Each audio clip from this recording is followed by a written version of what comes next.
اعوذ باللہ من الشیطان الرجیم بسم اللہ الرحمن الرحیم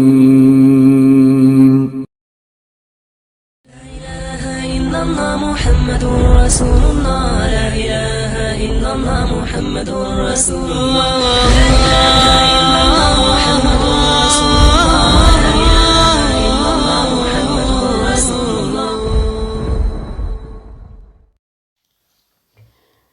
السلام علیکم ورحمۃ اللہ وبرکاتہ۔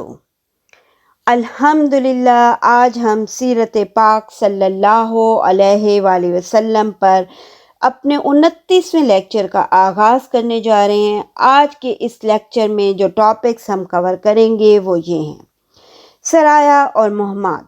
یہ وہ سرائے اور مہمات ہیں جو آپ صلی اللہ علیہ وآلہ وسلم نے اسلام کی دعوت اور مکہ کے آس پاس بتوں کو توڑنے کے لیے روانہ فرمائے۔ پھر پیغمبرانہ زندگی کا آخری مرحلہ اسٹارٹ کر رہے ہیں، جس میں سب سے پہلے ہے غزوہ حنین، جس کو ہم ڈیٹیل میں کور کریں گے۔ پھر غزوہ طائف، جیرانہ میں اموال غنیمت کی تقسیم کا واقعہ، انصار کا حزن و اضطراب، وفد حوازن کی آمد، عمرہ اور مکہ سے مدینہ کو واپسی۔ یہ سب ٹاپکس انشاءاللہ آج کے اس لیکچر میں ہم کور کریں گے۔ لیکچر شروع کرنے سے پہلے میں آپ لوگوں سے درخواست کروں گی کہ پلیز ان معلومات کو دوسروں کے ساتھ بھی شیئر کیجیے اور اس چینل کو لائک کیجیے، سبسکرائب کیجیے۔ اعوذ باللہ من الشیطان الرجیم، بسم اللہ الرحمن الرحیم۔ اللہم صلی علی محمد وعلی آل محمد کما صلیت علی ابراہیم وعلی آل ابراہیم انک حمید مجید۔ اللہم بارک علی محمد وعلی آل محمد کما بارکت علی ابراہیم وعلی آل ابراہیم انک حمید مجید۔ بسم اللہ الرحمن الرحیم۔ اللہم فقہنی فی الدین، اللہم مصرف القلوب صرف قلوبنا علی طاعتک، اللہم انفعنی بما علمتنی وعلمنی ما ینفعنی وزدنی علما۔ سبحان اللہ والحمدللہ ولا الہ الا اللہ واللہ اکبر۔ اللہم اغفر لی، اللہم ارحمنی، اللہم رزقنی۔ رب اشرح لی صدری ویسر لی امری واحلل عقدۃ من لسانی یفقہوا قولی، رب زدنی علما۔ الحمدللہ آج ہم سیرت پاک صلی اللہ علیہ وآلہ وسلم پر اپنے 29 لیکچر کا آغاز کرنے جا رہے ہیں۔ لاسٹ لیکچر میں ہم نے غزوہ فتح مکہ کمپلیٹ کیا تھا۔ ہم نے پڑھا کہ مکہ میں رسول اللہ صلی اللہ علیہ وسلم نے 19 روز قیام فرمایا۔ اس دوران آپ صلی اللہ علیہ وآلہ وسلم نقوش اسلام کی تجدید کرتے رہے اور لوگوں کو ہدایت و تقوی کی رہنمائی فرماتے رہے۔ آپ صلی اللہ علیہ وسلم نے مکہ میں اعلان کیا کہ جو شخص اللہ اور آخرت کے دن پر ایمان رکھتا ہو وہ اپنے گھر میں کوئی بت نہ چھوڑے بلکہ اسے توڑ ڈالے، اور آپ صلی اللہ علیہ وسلم نے اسلام کی دعوت اور مکہ کے آس پاس بتوں کو توڑنے کے لیے متعدد سرائے روانہ فرمائے۔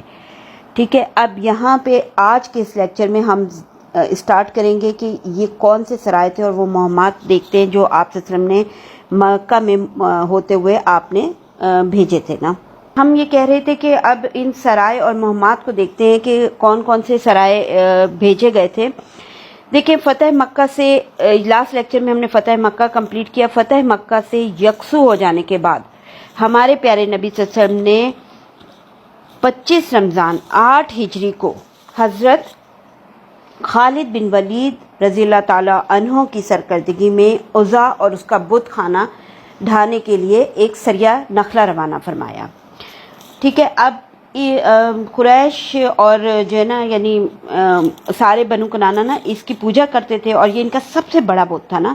حضرت خالد بن ولید نے نا 30 آدمیوں سواروں کی میت میں نخلا جا کر اسے ڈھا دیا۔ اچھا، ڈھا کے تو آگے حضرت خالد بن ولید رضی اللہ عنہ، واپسی پہ رسول اللہ صلی اللہ علیہ وسلم نے دریافت فرمایا کہ تم نے کچھ دیکھا بھی تھا؟ یعنی حضرت خالد بن ولید رضی اللہ تعالیٰ عنہ 30 سواروں کی میت میں نخلا گئے، وہاں جا کے اس بت کو ڈھا دیا انہوں نے نا۔ عزا اور اس کا بت خانہ ڈھا کر واپس آ گئے نا. لیکن جب آپ خالد بن ولید رضی اللہ عنہ واپس آئے نا تو واپسی پہ رسول اللہ صلی اللہ علیہ وسلم نے دریافت فرمایا کہ تم نے کچھ دیکھا بھی تھا؟ تو حضرت خالد رضی اللہ تعالیٰ عنہ نے کہا نہیں. تو آپ صلی اللہ علیہ وسلم نے فرمایا تب تو در حقیقت تم نے اسے ڈھایا ہی نہیں، پھر سے جاؤ اور اسے ڈھا دو. حضرت خالد رضی اللہ عنہ بپھرے ہوئے اور تلوار سونتے ہوئے دوبارہ تشریف لے گئے. اب کی بار ان کی جانب ایک ننگی کالی پراگندہ سر عورت نکلی. مجاور اسے چیخ چیخ کر پکارنے لگا، لیکن اتنے میں حضرت خالد رضی اللہ عنہ نے اس زور کی تلوار ماری کہ اس عورت کے 2 ٹکڑے ہو گئے. اس کے بعد رسول اللہ صلی اللہ علیہ وسلم کے پاس واپس آ کر خبر دی. جب حضرت خالد رضی اللہ عنہ نے یہ خبر دی تو آپ صلی اللہ علیہ وسلم نے اس موقع پر فرمایا کہ ہاں وہی عزا تھی، اب وہ مایوس ہو چکی ہے، تمہارے ملک میں کبھی بھی اس کی پوجا کی جائے. ٹھیک ہے، یعنی یہ عزا اور اس کا بت خانہ حضرت خالد بن ولید کے ہاتھوں ڈھایا گیا. اچھا، اس کے بعد جو ہے نا پھر آپ صلی اللہ علیہ وسلم نے رمضان ہی میں نا حضرت عمرو بن عاص رضی اللہ تعالیٰ عنہ کو سوا نامی بت ڈھانے کے لیے روانہ کیا. اور یہ کہاں تھا؟ یہ حذیل کا سب سے بڑا بت تھا. اس کا استحان نا مکے سے شمال مشرق میں نا 150 کلومیٹر کے فاصلے پر رہات نامی مقام پر تھا. حضرت عمرو رضی اللہ عنہ نے اسے جا کر ڈھایا اور اس کا مجاور جو ہے نا، یعنی انہوں نے جب اسے ڈھا دیا تو اس کا مجاور اس بت کی بے بسی دیکھ کر نا پھر مسلمان بھی ہو گیا تھا نا. اچھا، یہ دوسرا بت خانہ ڈھایا گیا اس طریقے سے. پھر آپ صلی اللہ علیہ وسلم نے سعد بن ذیل اشلی رضی اللہ تعالیٰ عنہ کو اسی ماہ رمضان میں 20 سوار دے کے منات کی جانب روانہ کیا. یہ نا قدید کے پاس مسلل میں تھا اور یہ کلب خزا خسان اور اوس و خزرج کا بت تھا نا. تو حضرت سعد رضی اللہ عنہ منات کی طرف جیسے ہی بڑھے نا تو وہاں بھی ایک کالی ننگی پراگندہ سر عورت نکلی. وہ اپنا سینہ پیٹ کر نا ہائے ہائے کر رہی تھی. اس سے مجاور نے کہا منات اپنے ان نافرمانوں کو پکڑ لے. لیکن اتنے میں نا حضرت سعد رضی اللہ عنہ نے تلوار مار کر اس کا کام تمام کر دیا تھا اور پھر لپک کر بت ڈھا دیا اور اسے توڑ پھوڑ دیا تھا نا. تو دیکھیں اس طریقے سے نا عزا، سوا اور منات کا خاتمہ ہوا. اور ویسے بھی ہمارے پیارے نبی صلی اللہ علیہ وسلم نے، جیسے میں نے بتایا کہ آپ صلی اللہ علیہ وسلم نے سب لوگوں کو وہاں پہ کہہ دیا تھا کہ جو نا یعنی جو بھی منادی کی تھی نا آپ صلی اللہ علیہ وسلم نے کہ جو شخص اللہ اور آخرت کے دن پر ایمان رکھتا ہے وہ اپنے گھر میں کوئی بت نہ چھوڑے بلکہ اسے توڑ ڈالے. اور ہم جانتے ہیں شروع کے لیکچرز میں ہم نے سارا پڑھا تھا کہ کس طریقے سے یہاں پہ جو ہے نا یہ شروع ہوا تھا سارا بت آئے تھے مکہ میں، اور کس طریقے سے پھر ہر ایک کے گھروں میں پہلے یعنی سرداروں نے اپنے لیے بنائے بت، پھر اپنے اپنے گھروں میں بت آ گئے. تو یہ یعنی یہاں پہ اس طریقے سے ہمارے پیارے نبی صلی اللہ علیہ وسلم نے جب اعلان کیا تو لوگوں نے اپنے گھروں میں بھی بت توڑے اور باقی بت خانے ہمارے پیارے نبی صلی اللہ علیہ وسلم نے توڑوائے یہ سارے. ٹھیک ہے. اچھا، اب عزا کو ڈھا کر جو ہے نا جب یعنی ہمارے حضرت خالد بن ولید واپس آ گئے نا وہاں سے، تو ہمارے پیارے نبی صلی اللہ علیہ وسلم نے انہیں اسی ماہ میں رمضان 8 ہجری میں بنو جزیمہ کے پاس روانہ فرمایا. اچھا، لیکن یہاں مقصود نا حملہ نہیں تھا بلکہ اسلام کی تبلیغ کرنا تھا نا. تو حضرت خالد رضی اللہ تعالیٰ عنہ مہاجرین اور انصار اور بنو سلیم کے 350 افراد لے کے روانہ ہوئے اور بنو جزیمہ کے پاس پہنچ کر اسلام کی دعوت دی. انہوں نے نا اسلمنا یعنی ہم اسلام لائے کہنے کے بجائے نا سبانا کہا. سبانا کے میننگ کیا ہوتے ہیں؟ یعنی ہم نے اپنا دین چھوڑا، ہم نے اپنا دین چھوڑا. صابی کہتے تھے نا اس زمانے میں، جو شروع کے لیکچرز اگر آپ کو ذہن میں ہو، صابی کہا جاتا تھا نا جو دین سے پھرتا تھا تو اسے صابی کہتے تھے یہ لوگ. تو یہ انہوں نے بجائے یہ کہ یہ کہتے کہ اسلمنا یعنی ہم اسلام لائے کے بجائے سبانا کہا. تو ہم نے اپنا دین چھوڑا، ہم نے اپنا دین چھوڑ دیا کہا. اس پر حضرت خالد رضی اللہ تعالیٰ عنہ نے نا ان کا قتل اور ان کی گرفتاری شروع کر دی اور ایک ایک قیدی اپنے ہر ساتھی کے حوالے کیا. پھر ایک دن حکم دیا کہ ہر آدمی اپنے قیدی کو قتل کر دے. لیکن حضرت ابن عمر رضی اللہ تعالیٰ عنہ اور ان کے ساتھیوں نے اس حکم کی تعمیل سے انکار کر دیا اور جب نبی صلی اللہ علیہ وسلم کے پاس آئے تو آپ صلی اللہ علیہ وسلم سے اس کا تذکرہ کیا.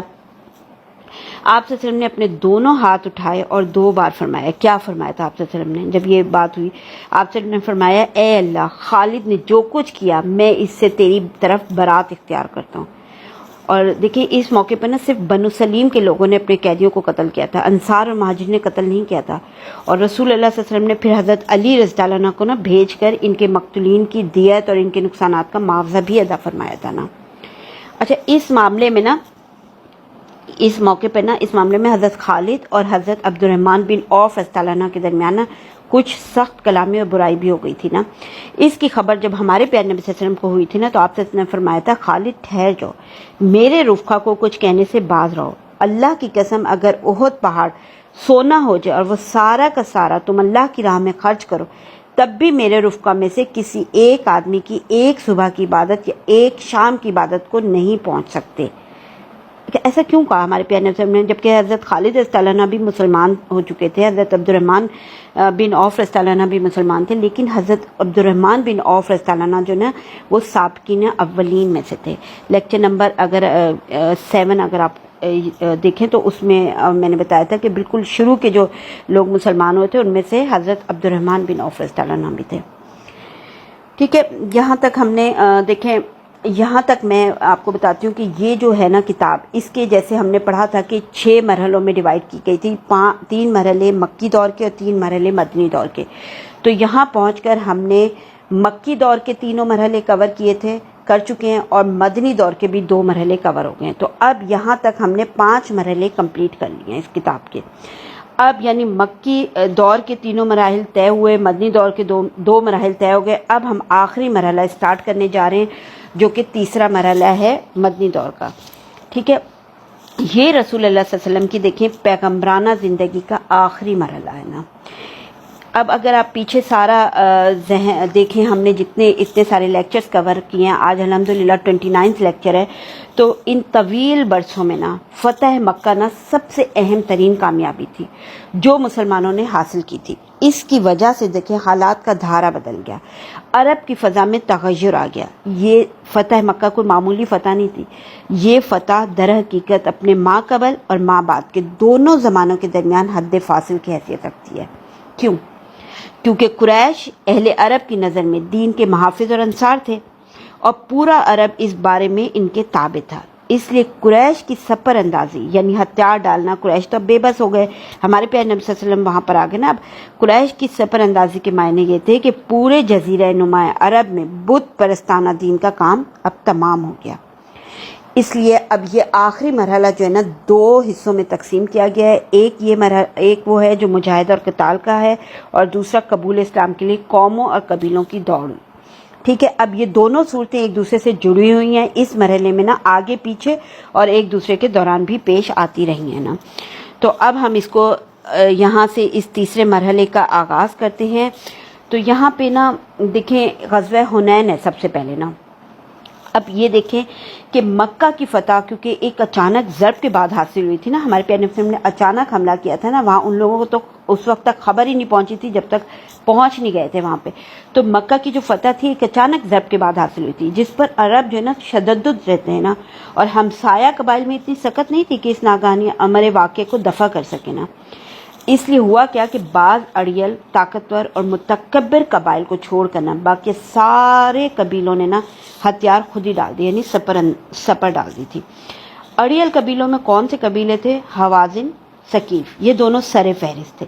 ان کے ساتھ نا مزر، جشم اور سعد بنی بکر کے قبائل اور بنو حلال کے بھی کچھ لوگ شامل ہو گئے تھے۔ ان سب قبیلوں کا تعلق نا کیسے اعلان سے تھا، انہیں یہ بات نا اپنی خودی اور عزت نفس کے خلاف معلوم ہو رہی تھی کہ مسلمانوں کے سامنے نا ہتھیار ڈال دیے جائے نا۔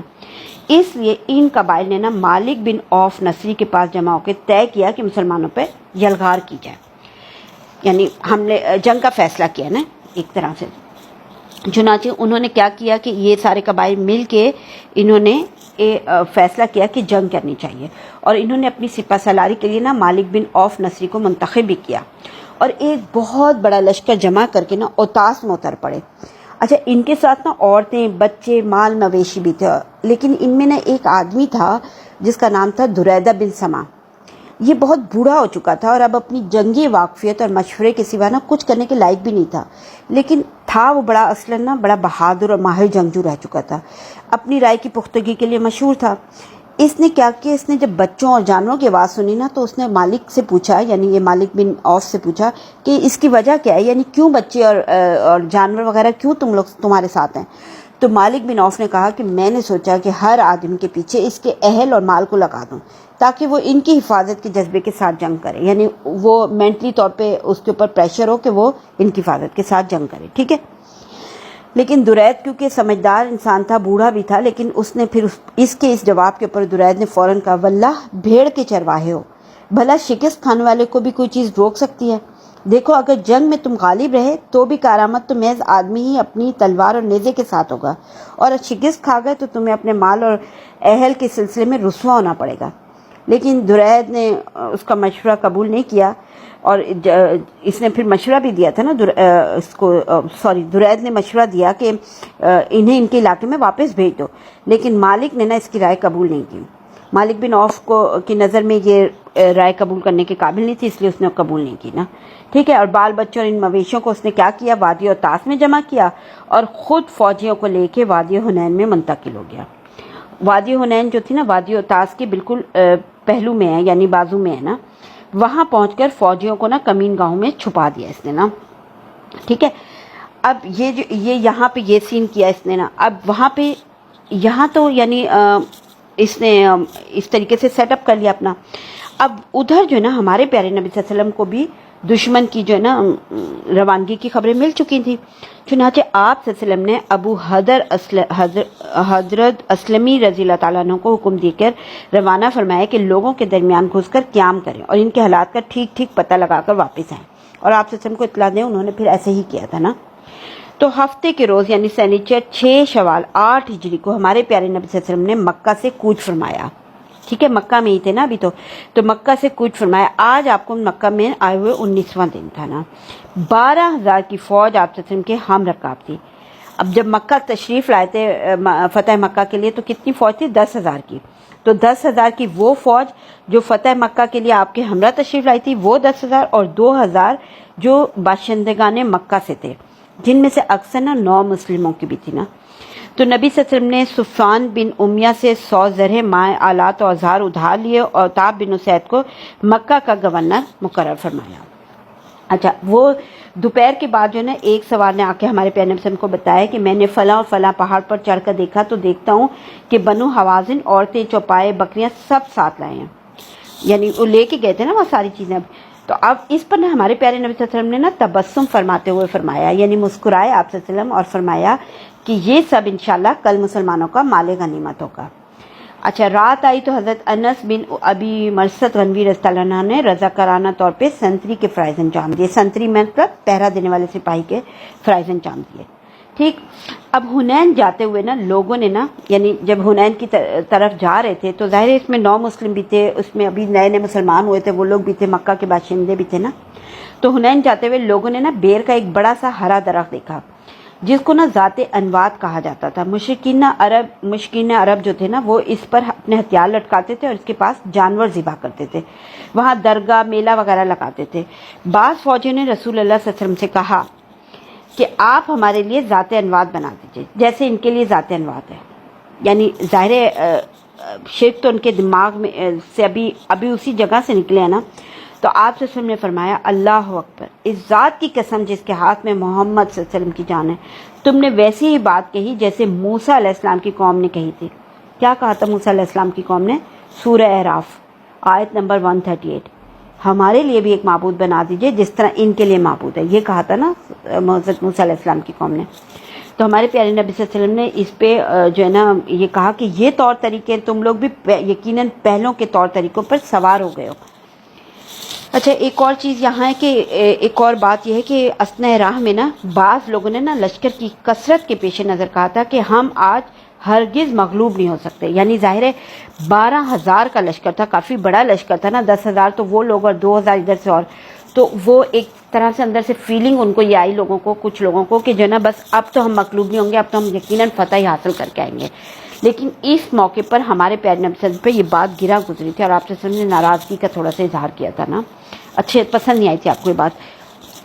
اچھا، اب کیا ہوا کہ اسلامی لشکر منگل اور بدھ کی درمیانی رات 10 شوال کو حنین پہنچا، لیکن مالک بن عوف یہاں پہلے ہی پہنچ کر اور اپنا لشکر رات کی تاریکی میں اس وادی کے اندر اتار کر اسے راستوں، گزرگاہوں، گھاٹیوں، پوشیدہ جگہوں اور دروں میں پھیلا اور چھپا چکا تھا نا، اور اسے یہ حکم دے چکا تھا کہ مسلمان جو ہی نمودار ہوں انہیں تیروں سے چھلنی کر دینا، پھر ان پر ایک آدمی کی طرح ٹوٹ پڑنا۔ اچھا، اب ادھر سحر کے وقت رسول اللہ صلی اللہ علیہ وسلم نے لشکر کی ترتیب و تنظیم فرمائی، ٹھیک ہے، اور پرچم باندھ باندھ کر لوگوں میں تقسیم کیے، یعنی گروپ بناتے ہیں نا پرچم باندھ باندھ کے، ٹھیک ہے۔ پھر صبح کے جھٹپٹے میں مسلمانوں نے آگے بڑھ کر وادی حنین میں قدم رکھا۔ اچھا، وادی حنین میں ہر اول دستے نے، یعنی پہلے دستے نے وادی میں اترنا شروع کیا۔ اسے چھپے ہوئے دشمن کی موجودگی کا تو علم نہیں تھا نا، انہیں مطلق علم نہیں تھا نا کہ اس وادی کے تنگ دروں کے اندر ثقیف اور حوازن کے جالین کی گھات میں بیٹھے ہیں۔ تو ابھی وہ اتر ہی رہے تھے نا کہ اچانک ان پر نہ تیروں کی بارش شروع ہو گئی، پھر فوراً ہی دشمن نہ فرد واحد کے نام ٹوٹ پڑا نا۔ اس اچانک حملے سے نہ ہر اول دستے میں نہ اضطراب پھیل گیا، یعنی جو پہلا دستہ اتر رہا تھا اسی پہ تیروں کی اس طریقے سے بارش ہوئی کہ اس میں اضطراب پھیل گیا، اور اس میں موجود نہ مسلمانوں کے پاؤں اکھڑ گئے، اور جو لوگ پیچھے تھے نا وہ بھی انہی کے ساتھ ہو لیے۔ یعنی اس اچانک حملے سے مسلمان سنبھل نہ سکے، اور ان میں ایسی بھگدڑ مچی کہ کوئی کسی کی طرف تاک نہ رہا تھا، بلکہ بالکل فاش شکست تھی۔ اس صورتحال میں نا بعض مشرکین اور بعض نو مسلم جو تھے نا وہ خوش ہو گئے، نئے جو مسلمان ہوئے تھے۔ اب اس میں دیکھیں کہ ایسے موقع پر نا ابو سفیان نے کہا اب ان کی بھگدڑ سمندر سے پہلے نہ رکے گی، اور صفوان کے ایک بھائی نے کہا آج جادو باطل ہو گیا۔ اسی طرح اس کے ایک اور بھائی نے، صفوان کے ایک اور بھائی نے کہا تھا کہ محمد صلی اللہ علیہ وسلم اور اس کے ساتھیوں کی شکست کی خوشخبری سن لو۔ تو یہ جو تھی نا مطلب اس پر نا، لیکن مشرک جو صفوان تھا نا اور نو مسلم اکرمہ بن ابی جہل بگڑ بھی گئے تھے، اور دونوں کو ڈانٹ پلائی تھی نا۔ اچھا، اب یہ کہ ان نازک ترین حالات میں جب سب بھگدڑ مچ چکی تھی، لیکن ہمارے پیارے نبی صلی اللہ علیہ وسلم کی بے نظیر شجاعت کا ظہور ہوا۔ آپ صلی اللہ علیہ وسلم تھوڑے سے انصار اور مہاجرین کی میت میں ثابت قدم رہے نا۔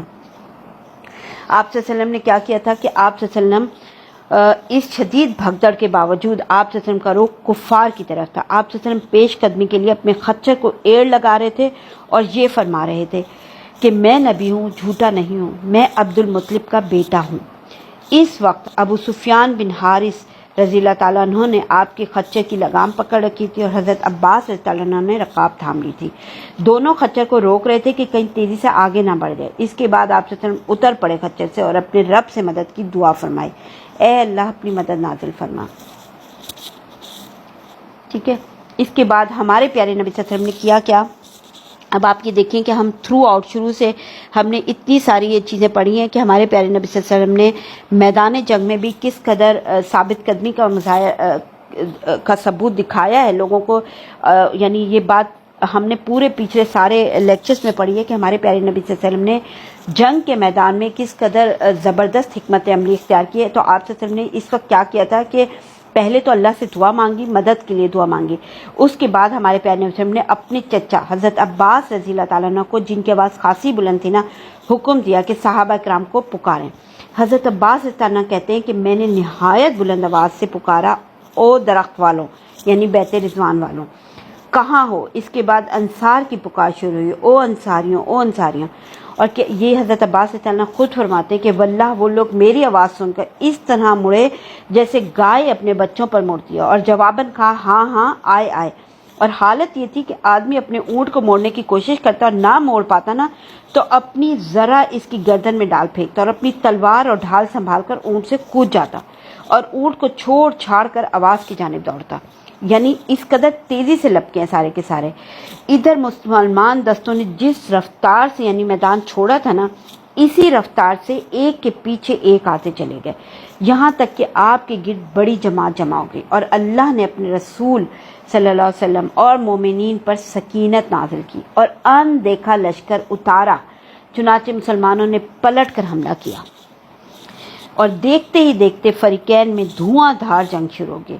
رسول اللہ صلی اللہ علیہ وسلم نے میدان جنگ کی طرف نظر اٹھا کر دیکھا تو گھمسان کا رن پڑا ہوا تھا۔ فرمایا اب چولہا گرم ہو گیا ہے۔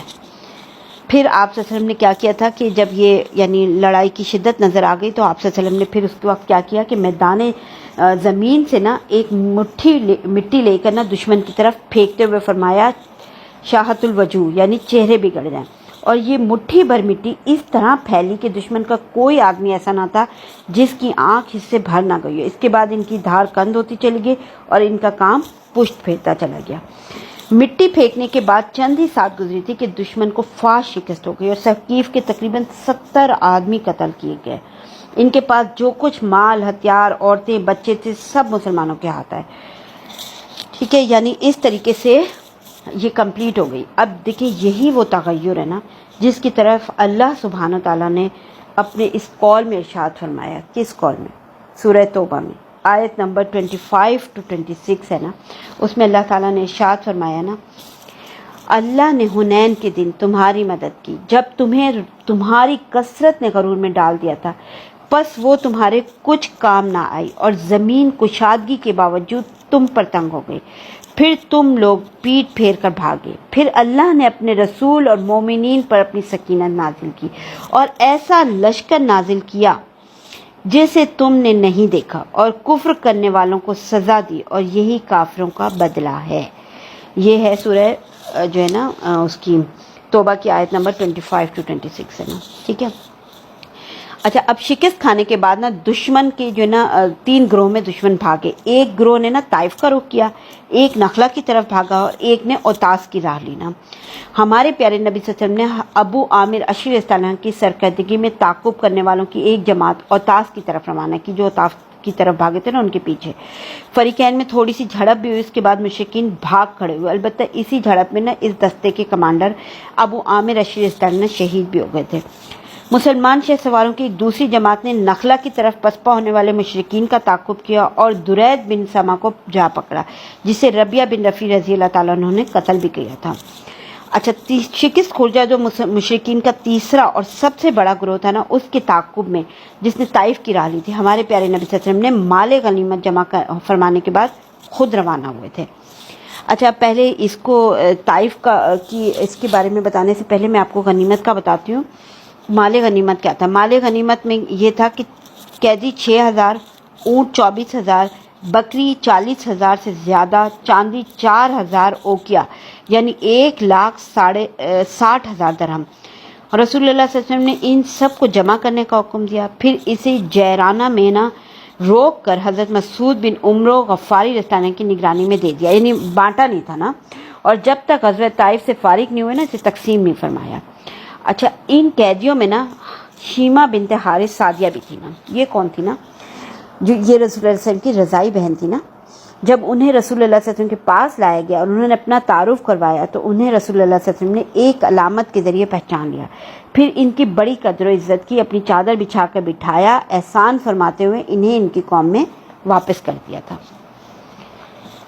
ٹھیک ہے، اب یہ دیکھیں، اب یہ جو تیسرا گروپ بھاگ کے طائف کی طرف روانہ ہوا تھا نا، تو ہمارے پیارے نبی صلی اللہ علیہ وسلم نے یہ پورا یعنی غنیمت کا مال جمع کر کے اور اس کو نگرانی میں دے کے آپ صلی اللہ علیہ وسلم نے طائف کا رخ کیا، یعنی اب غزوہ طائف پڑھتے ہیں نا۔ دیکھیں، حوازن و ثقیف کے بیشتر شکست خوردہ افراد اپنے جنرل کمانڈر مالک بن عوف نصری کے ساتھ بھاگ کر طائف ہی آئے تھے اور یہی قلعہ بند ہو گئے تھے، لہٰذا رسول اللہ صلی اللہ علیہ وسلم نے حنین سے فارغ ہو کر اور جیرانہ میں مال غنیمت جمع فرما کر اسی ماہ شوال 8 ہجری میں طائف کا قصد فرمایا۔ اس مقصد کے لیے نا خالد بن ولید رضی اللہ عنہ کی سرکردگی میں 1000 فوج کا ہر اول دستہ روانہ کیا گیا۔ پھر آپ نے خود طائف کا رخ فرمایا، راستے میں نخلا، یمانیہ، پھر کرن منازل، پھر لیا سے گزر ہوا۔ لیا میں نا مالک بن عوف کا ایک قلعہ تھا، آپ نے اسے منہدم کروا دیا، پھر سفر جاری رکھتے ہوئے طائف پہنچے نا۔ ٹھیک ہے، اچھا، یہاں دشمن جو نا یعنی طائف پہنچ تو پہلے چکے تھے وہ دشمن، تو دشمن نے کیا کیا تھا، 1 سال کی خوراک کا انتظام کر کے نا قلعہ بند ہو چکے تھے۔ مسلمانوں نے نا اس قلعے یعنی قلعہ طائف کے قریب خیمہ زن ہو کر اس کا محاصرہ کر لیا، لیکن چونکہ مسلمانوں کا پڑاؤ قریب تھا نا، تو قلعے کے اندر سے نا ان پر شدت سے تیر اندازی کی گئی، اور اتنی شدت سے تیر اندازی کی گئی کہ متعدد مسلمان زخمی ہو گئے اور 12 شہید بھی ہوئے۔ تو انہوں نے کیا کیا تھا، پھر مسلمانوں نے اپنا کیمپ اٹھا کر جو آج کل جو موجودہ مسجد طائف ہے نا اس کے پاس جا کر انہیں اپنا کیمپ وہاں لگانا پڑا۔ اچھا، مسلمانوں نے دشمن کو نا یہ تو قلعہ بند ہو چکے تھے نا سارے، مسلمانوں نے نا دشمن کو ہتھیار ڈالنے پہ مجبور کرنے کے لیے کئی تدبیریں اختیار کی، لیکن کوئی بھی تدبیر کارگر نہ ہوئی نا۔ حضرت خالد بن ولید رضی اللہ عنہ روزانہ نکل کر نا دعوت مبارزت دیتے تھے، یعنی دعوت مبارزت میں نے پہلے بھی بتایا تھا نا، للکارنا یعنی دشمن کو آفر کرنا کہ آؤ میدان میں آؤ جنگ کے لیے، لیکن کبھی کوئی آدمی سامنے نہ آیا۔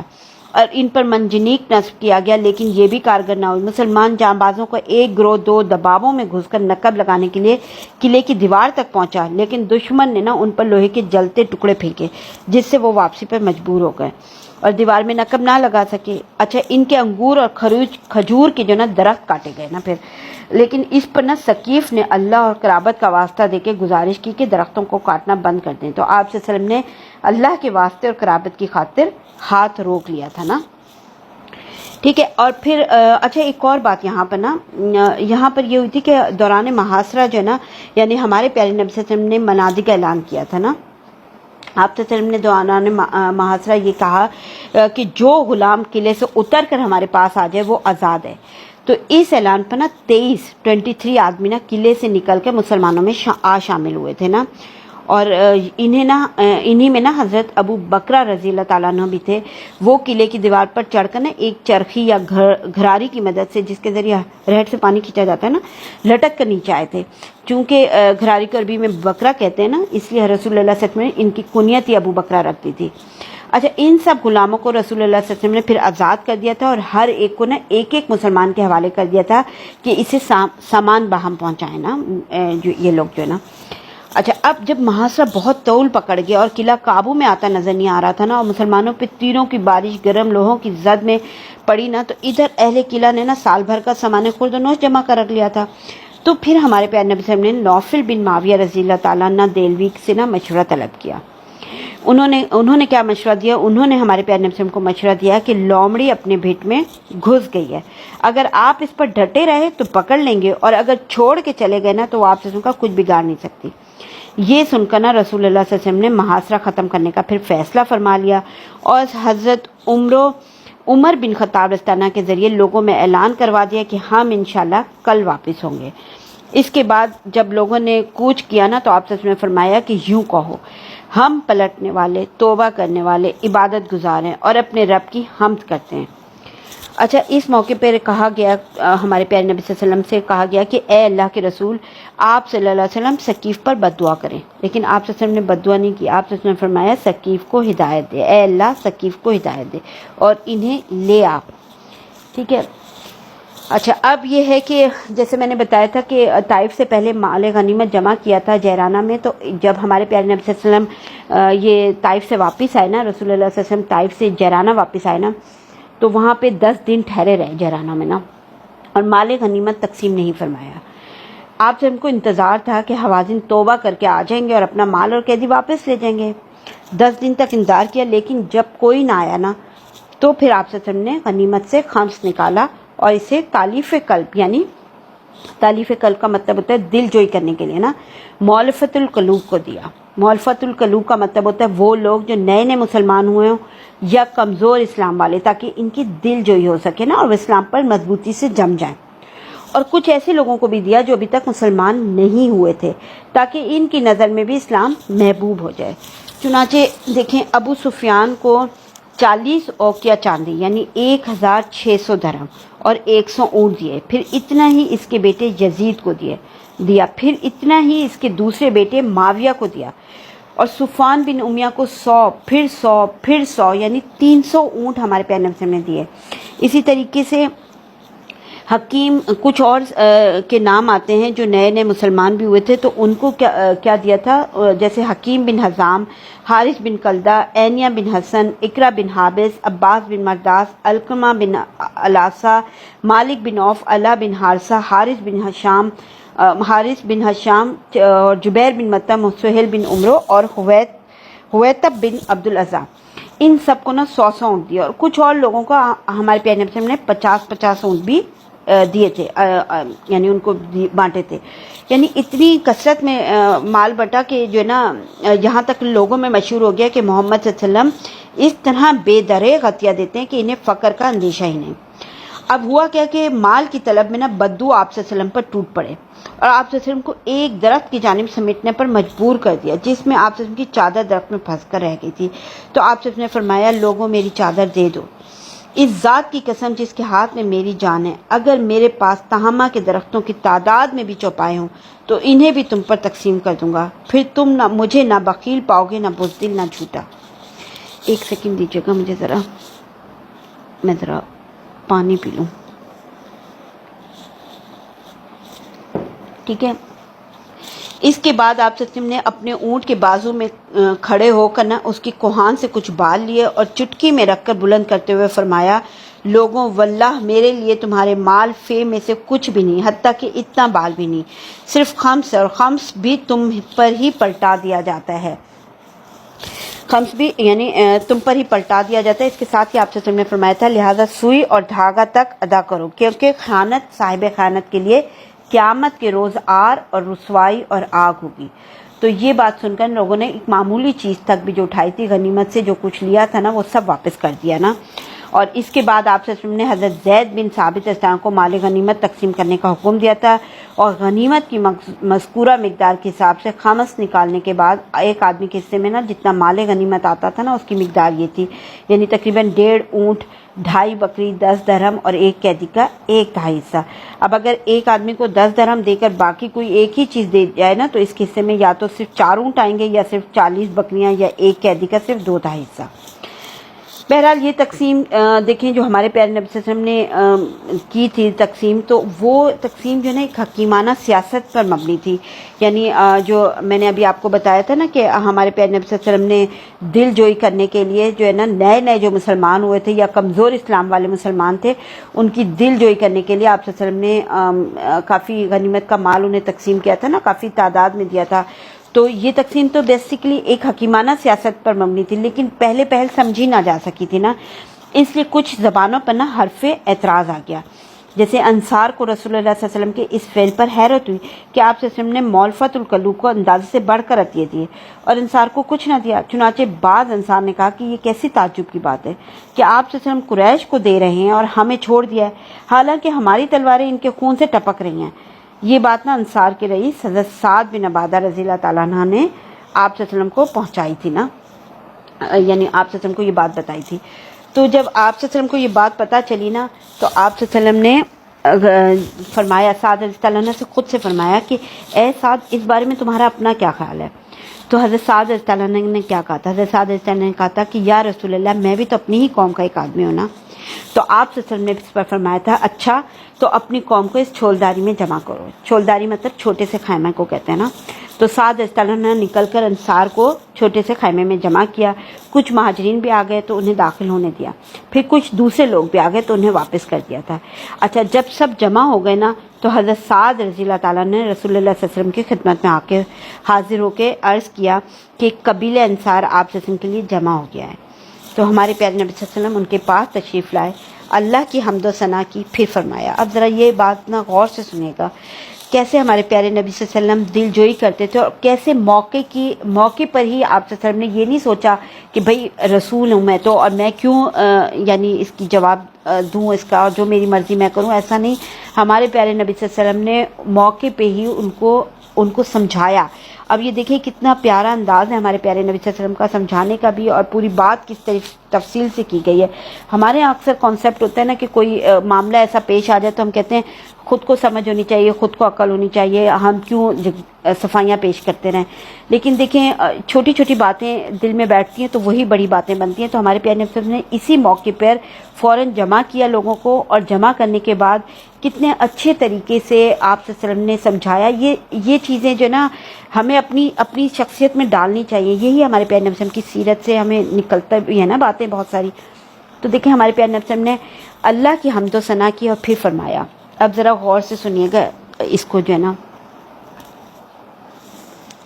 آپ صلی اللہ علیہ وسلم نے فرمایا انصار کے لوگوں، تمہاری یہ کیا چہمہ گوئی ہے جو میرے علم میں آئی ہے، اور یہ کیا ناراضگی ہے جو جی میں تم نے مجھ پر محسوس کی ہے. کیا ایسا نہیں کہ میں تمہارے پاس اس حالت میں آیا کہ تم گمراہ تھے، اللہ نے تمہیں ہدایت دی، محتاج تھے، اللہ نے غنی بنا دیا، باہم دشمن تھے، اللہ نے تمہارے دل جوڑ دیے. لوگوں نے کہا کیوں نہیں، اللہ اور اس کے رسول صلی اللہ علیہ وسلم کا بڑا فضل و کرم ہے. اس کے بعد آپ صلی اللہ علیہ وسلم نے فرمایا انصار کے لوگوں مجھے جواب کیوں نہیں دیتے؟ انصار نے عرض کیا یا رسول اللہ صلی اللہ علیہ وسلم، بھلا ہم آپ صلی اللہ علیہ وسلم کو کیا جواب دیں؟ اللہ اور اس کے رسول کا فضل و کرم ہے. تو آپ صلی اللہ علیہ وسلم نے فرمایا دیکھو اللہ کی قسم اگر تم چاہو تو کہہ سکتے ہو اور سچ ہی کہو گے اور تمہاری بات سچ ہی مانی جائے گی، کہ آپ ہمارے پاس اس حالت میں آئے کہ آپ کو جھٹلایا گیا تھا، ہم نے آپ کی تصدیق کی، آپ کو بے یار و مددگار چھوڑ دیا گیا تھا، ہم نے آپ کی مدد کی، آپ کو دھتکار دیا گیا تھا، ہم نے آپ کو ٹھکانہ دیا، آپ محتاج تھے، ہم نے آپ کی غمخواری اور غمخساری کی۔ اے انصار کے لوگوں، تم اپنے جی میں دنیا کی ایک حقیر سی گھاس کے لیے ناراض ہو گئے جس کے ذریعے میں نے لوگوں کا دل جوڑا تھا تاکہ مسلمان ہو جائیں، اور تم کو تمہارے اسلام کے حوالے کر دیا تھا۔ اے انصار، کیا تم اس سے راضی نہیں کہ لوگ اونٹ اور بکریاں لے کر جائیں اور تم رسول اللہ صلی اللہ علیہ وسلم کو اپنے لے کر اپنے ڈیروں میں پلٹو؟ اس ذات کی قسم جس کے ہاتھ میں محمد کی جان ہے، اگر ہجرت نہ ہوتی تو میں بھی انصار ہی کا ایک فرد ہوتا، اور سارے لوگ ایک راہ چلیں اور انصار دوسری راہ چلیں تو میں بھی انصار ہی کی راہ چلوں گا۔ اے اللہ، انصار پہ رحم فرما، انصار کے بیٹوں اور انصار کے بیٹوں کے بیٹوں پر رحم فرما۔ رسول اللہ صلی اللہ علیہ وسلم کا یہ خطاب سن کر نہ لوگ اس قدر روئے کہ داڑھیاں تر ہو گئیں اور کہنے لگے، ہم راضی ہیں کہ ہمارے حصے اور نصیب میں رسول اللہ ہوں۔ اس کے بعد رسول صلی اللہ علیہ وسلم پھر واپس ہو گئے تھے اور لوگ بھی بکھر گئے تھے۔ دیکھیں، غنیمت تقسیم ہو گئی، اب ہو جانے کے بعد جو ہے نا حوازن کا وفد مسلمان ہو کر آ گیا۔ اب یعنی یہاں پہ غنیمت پوری تقسیم جب ہو گئی، جبکہ ہمارے پیارے نبی صلی اللہ علیہ وسلم نے کتنے عرصہ انتظار کیا تھا، لیکن اب جب غنیمت تقسیم ہو جانے کے بعد نا حوازن کا وفد نہ مسلمان ہو کر آ گیا۔ یہ کل 14 آدمی تھے، ان کا سربراہ اور خطیب زہیر بن سرد تھا نا۔ ان میں رسول اللہ صلی اللہ علیہ وسلم کا رضائی چچا ابو برکان بھی تھا۔ ابن اسحاق کا بیان ہے کہ ان میں ان کے 9 اشراف تھے۔ انہوں نے اسلام قبول کیا، بیعت کی، اس کے بعد آپ صلی اللہ علیہ وسلم سے گفتگو کی اور عرض کی کہ اے اللہ کے رسول، آپ صلی اللہ علیہ وسلم نے جنہیں قید فرمایا ہے ان میں مائیں، بہنیں بھی ہیں اور پھوپھیاں اور خالائیں ہیں، اور یہی قوموں کی رسوائی کا سبب ہوتی ہیں۔ بس اے اللہ کے رسول، ہم پر کرم کرتے ہوئے احسان فرمائیے۔ آپ صلی اللہ علیہ وسلم ایسے آدمی ہیں کہ آپ صلی اللہ علیہ وسلم سے امید بھی ہے اور انتظار بھی ہے۔ آپ ان عورتوں پہ احسان کیجئے جن کا آپ دودھ پیا کرتے تھے اور ان کے دودھ کے موتیوں سے آپ کا منہ بھر جایا کرتا تھا۔ دیکھیں، اور اس کے علاوہ بھی انہوں نے چند اشعار کہے تھے، لیکن یہاں دیکھیں کہ ماؤں وغیرہ سے مراد نا رسول اللہ صلی اللہ علیہ وسلم کی رضائی مائیں، خالائیں، پھوپھیاں اور بہنیں ہیں نا۔ تو آپ صلی اللہ علیہ وسلم نے جو ہے نا اس موقع پہ ان کی یہ بات سنی نا، تو آپ صلی اللہ علیہ وسلم نے پھر فرمایا تھا کہ میرے ساتھ جو لوگ ہیں انہیں تم دیکھ ہی رہے ہو، مجھے سچ بات زیادہ پسند ہے، اس لیے بتاؤ کہ تمہیں اپنے بال بچے زیادہ محبوب ہیں یا مال؟ تو انہوں نے کہا ہمارے نزدیک خاندانی شرف کے برابر کوئی چیز نہیں ہے، ہماری عورتیں اور بچے ہمیں واپس کر دیجئے، ہم بکری اور اونٹ کے بارے میں کچھ نہ بولیں گے۔ تو آپ صلی اللہ علیہ وسلم نے اس پر انہیں جواب دیا تھا کہ اچھا، تو جب میں ظہر کی نماز پڑھ لوں تو تم لوگ اٹھ پڑو، اپنے اسلام کا اظہار کرو اور کہو کہ ہم بھی آپ لوگوں کے دینی بھائی ہیں، اور پھر کہو کہ ہم رسول اللہ صلی اللہ علیہ وسلم کو مسلمانوں کی جانب اور مسلمانوں کو رسول اللہ صلی اللہ علیہ وسلم کی جانب سے سفارشی بناتے ہیں کہ آپ ہمارے قیدی ہمیں واپس کر دیں۔ اب یہاں بھی آپ دیکھیں کہ کتنے اچھے طریقے سے ہمارے پیارے نبی صلی اللہ علیہ وسلم نے ان سے بات کی۔ آپ انتظار فرما رہے تھے کہ یہ لوگ آئیں اور ان کو واپس کر دیا جائے، لیکن جب نہیں آئے تو پھر مال تقسیم کر دیا، لیکن جب آئے تو انہوں نے جب اپنی درخواست پیش کی تو آپ صلی اللہ علیہ وسلم نے انہیں بولنے کا طریقہ بھی سکھا رہے ہیں، ساتھ کے ساتھ اصلاح فرما رہے ہیں۔ آپ صلی اللہ علیہ وسلم بتا رہے ہیں کہ ایسے تم لوگ بات کرو، اس طریقے سے بات کرو، میرے نماز پڑھ کے میرے سامنے یہ بات کرنا نا۔ پھر ان لوگوں نے ایسے ہی کیا نا۔ اس کے بعد آپ صلی اللہ علیہ وسلم نماز سے فارغ ہوئے تو ان لوگوں نے پھر اسی طریقے سے کہا نا۔ تو جواباً آپ صلی اللہ علیہ وسلم نے فرمایا جہاں تک اس حصے کا تعلق ہے جو میرا اور بنی مطلب کا ہے نا، تو یہ وہ تمہارے لیے، اور میں ابھی لوگوں سے پوچھ لیتا ہوں نا۔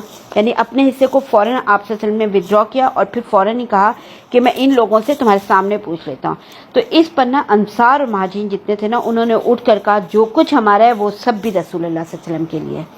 البتہ جو ہے نا بعض اعراب مثلا اقرا بن حابس، عینیہ بن حسن اور عباس بن مرداس رضی اللہ عنہ نے انکار کر دیا تھا نا۔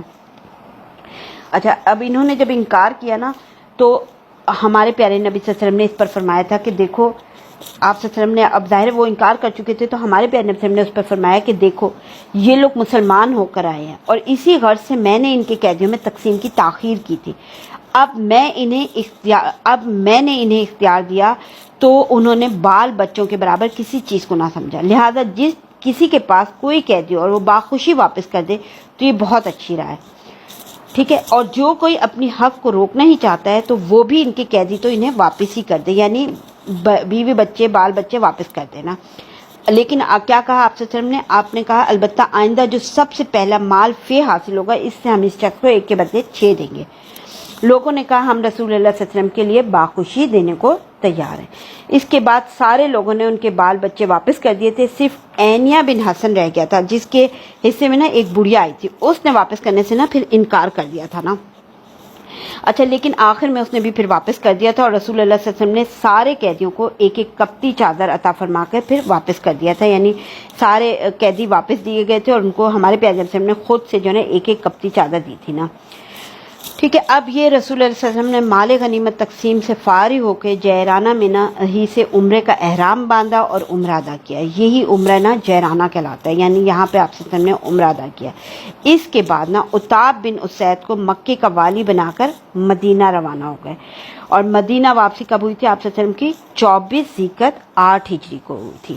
ٹھیک ہے، یعنی یہاں لاسٹ لیکچر میں نے اسٹارٹ کیا تھا غزوہ فتح مکہ۔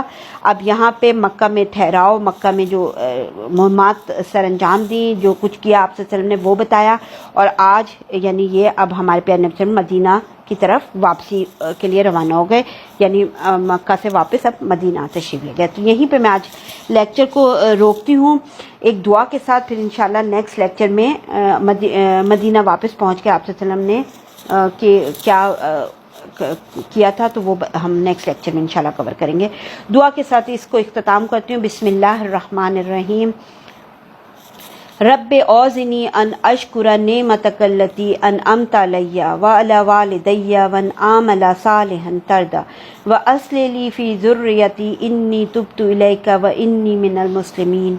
اے میرے رب، مجھے توفیق دے کہ میں تیری اس نعمت کا شکر ادا کروں جو تو نے مجھ پر اور میرے والدین پہ عطا فرمائی، اور یہ کہ ایسا نیک عمل کروں جس سے تو راضی ہو جائے، اور میرے لیے میری اولاد کی اصلاح فرما دے۔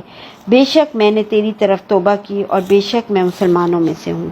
آمین یا رب العالمین۔ السلام علیکم ورحمۃ اللہ وبرکاتہ۔